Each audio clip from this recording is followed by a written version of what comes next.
ईश्वरा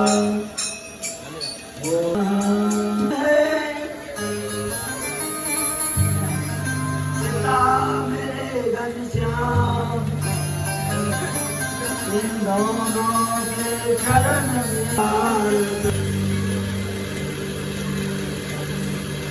शुक्राचार्य जी बोले ये तीन मैंने सोचा ही नहीं।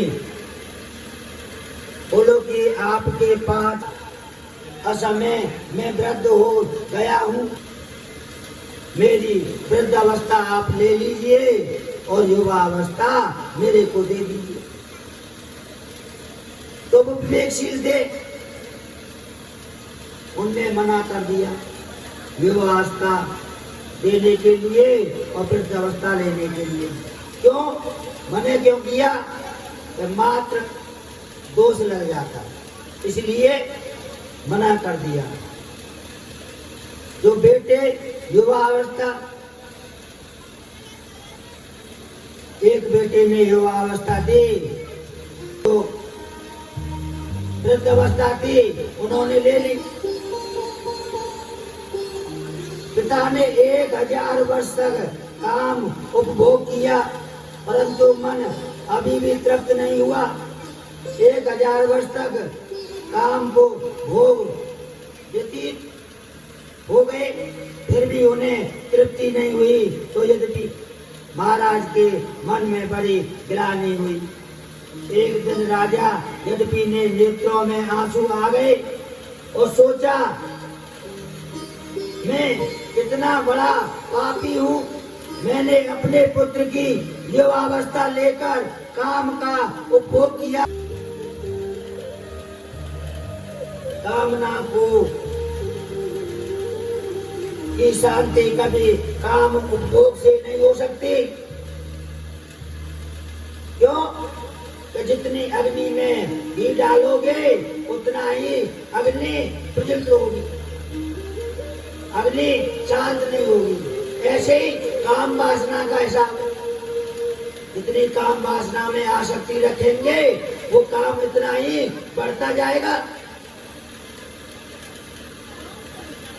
व्यक्ति ने अपनी पत्नी से कहा मैं संसार का बहुत विषय भोग किया है, अब 1 मिनट भी मैं यहाँ रहना नहीं चाहता हूँ, 1 क्षण भी रहना नहीं चाहता हूँ।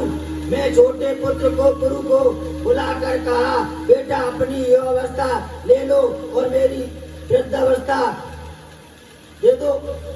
यद्यपि वन को चले गए। आचार्य सुखदेव जी कहते हैं परीक्षित राजा यद्यपि ने एकांत में वन में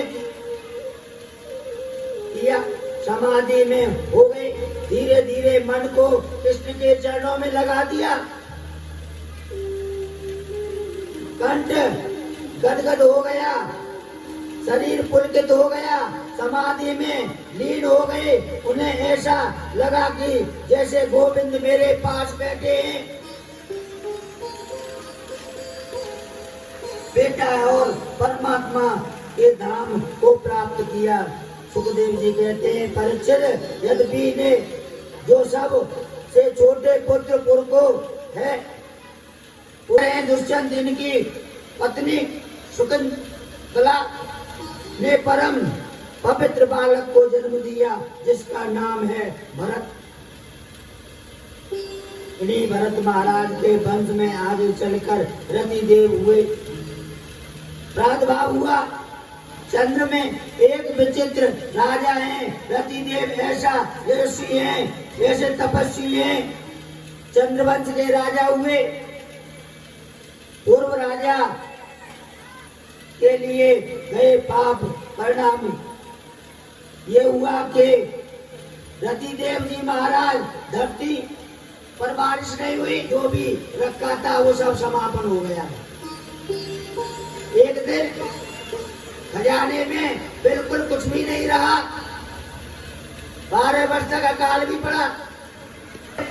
ठाकुर जी का भोग लगाने के लिए चावल पकवाए तो एक ब्राह्मण आ गया और ब्राह्मण ने रतिदेव से कहा मैं बड़ा भूखा हूँ और भूखा हूँ, मैं बड़ा पीड़ित हूँ भूख से। वो चावल बने हुए रखे थे। रतिदेव ने उस ब्राह्मण को, और जैसे रति जल से भोग लगाया, एक चांडाल आया, उसके साथ 5 कुत्ते थे। चांडाल बोला, मैं भी भूखा हूँ, प्यासा हूँ, और मेरे कुत्ते भी प्यासे हैं।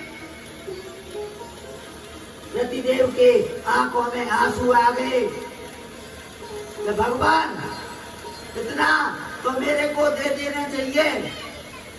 कोई तन दुखी, कोई मन दुखी, कोई धन बिन रहत उदास, और थोड़े थोड़े सब दुखी, सुखी राम को दास। संसार में सुख है यहाँ। रतिदेव कहते हैं, हे भगवान, मैं इन जीवों को जल समर्पण कर सकूं, भोजन दे सकूं, ये मेरी सर्वोच्च पूजा है, और मैं किसी पूजा को नहीं जानता। बड़ी सुंदर बात कही है प्रभु, इतना दीजिए, क्या मैं कुटुंब समाज मैं भी भूखा ना रहूं, मेरा साथ भूखा जाए। इतने में परमात्मा इतना प्रदान करने वाले थे। परमात्मा प्रसन्न हो गए। आकाश की ओर रतिदेव प्रार्थना कर रहे हैं। उसी समय भीतरी जो बादल में अंधेरा छा गया और घटाएं आने लगी और बिजली चमकने लगी। 1 मिनट में ही जलमग्न हो गया। वो कौन और नहीं थे, वो चांडाल था, वो भगवान ही थे। और जो ब्राह्मण भी था, वो भी भगवान ही थे। ऐसे करके साक्षात विष्णुदेव ने परीक्षा ले गई। रतिदेव के वंश में आगे पुरवंश हुआ।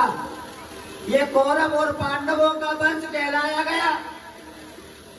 इसी से एक शाखा हुई पांचाल वंश की, मगध वंश की। श्री यद्यपि महाराज के सबसे बड़े पुत्र थे। देवपीड़ राजा के 2 पत्नी थी, 1 पत्नी 2 पुत्र हुए, अंजन और कुर्जन।